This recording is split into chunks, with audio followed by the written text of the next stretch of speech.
After a season which saw early exits, exciting comebacks and record attendances across the continent, the most prestigious prize in women's football, the 2024-25 Champions League, will be decided between Barcelona and Arsenal. So, who will lift the trophy in Lisbon? Can Barca retain their title, or will the Gunners shatter their dreams?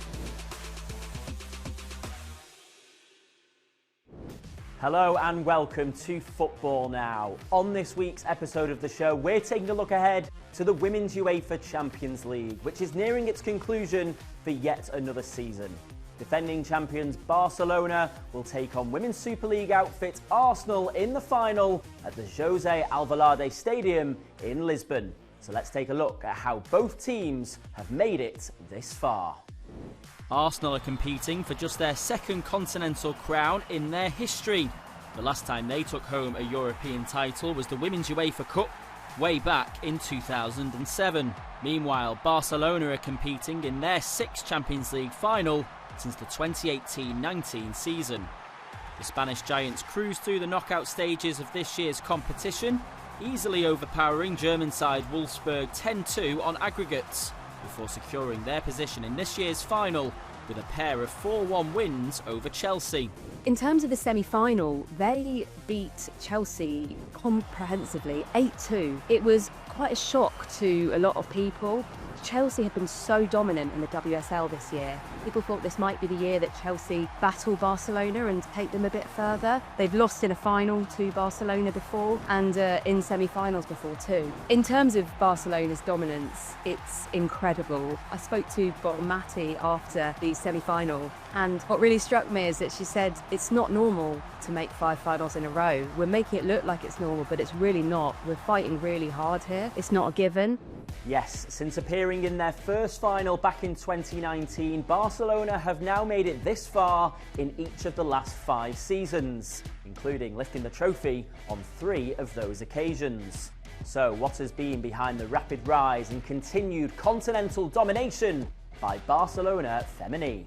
Barcelona as a club, as a system, as a culture, has really been working for years to build a team of superstars like this one. They have a number of key players who have come through their academy system, which is one of the best in world football, men's or women's. Barcelona are one of the few clubs who are sort of at this level in the women's game that have a really distinct philosophy and style and identity to the way that they play. You can't win a game of football if you don't have the ball, and that is Barcelona's entire approach to winning trophies. They have so much more of the ball, and what they do with that ball is so much more efficient and so much more productive, often than what other clubs can do. In contrast, Arsenal's road to the final consisted of 2 incredible comebacks. After overcoming first leg losses in their quarter-final against Real Madrid and their semi-final against Lyon. Their 4-1 win away from home against the 8-time European champions Lyon will go down as one of the finest moments in the club's history.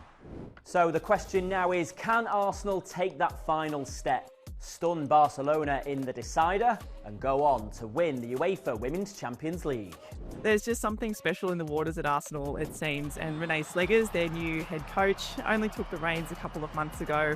Arsenal can learn a lot from the blueprint that other teams have set in terms of how to get a result against Barcelona. Real Madrid is one of the teams that has actually won a game against Barca in the league this season, and they've played it in a very similar fashion. Counter-attacking, transitional style, sit back, absorb Barcelona's pressure, and then counter-attack out wide and having a player running through the middle. Caitlin Ford, the Matilda's winger, is a really great example of the kind of player that Arsenal should be deploying in a counter-attacking transitional style. That's probably the only way that I can see Arsenal getting any kind of result from this Barca side. It's going to be a real effort, especially when you look at Barcelona's midfield and you've got players like Aitana Bonmati and Alexia Putellas, 2 Ballon d'Or winners, best players on the planet. They're going to have a battle ahead of them.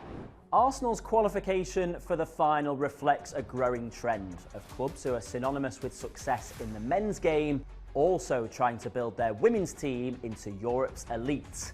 Arsenal's women's team have drawn record crowd attendances this season, on 4 occasions attracting over 40,000 supporters to the Emirates Stadium. So how important is it that the traditional big Premier League teams, such as Liverpool, Manchester United and Arsenal, continue to invest heavily in the women's game? Behind the scenes, the club every year look to try and unite even more with regards to bringing the men's side towards the women's side and really making it that one club mentality. And I think when you look at the progress that the club's made since, I think that was a game changer with regards to then the players' performances. I know full well that the players and the staff and the club itself wants the women's team to be back up there. They want to have a successful women's team as well as a men's team. So I'm excited for what the next kind of 2 to 3 years lies ahead for them, and as a fan, excited to be a part of it.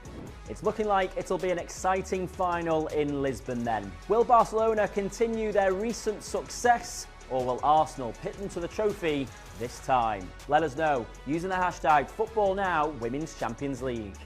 That's all we've got time for though this week here from the Al Bayt Stadium in Qatar. We'll see you next time. Bye for now.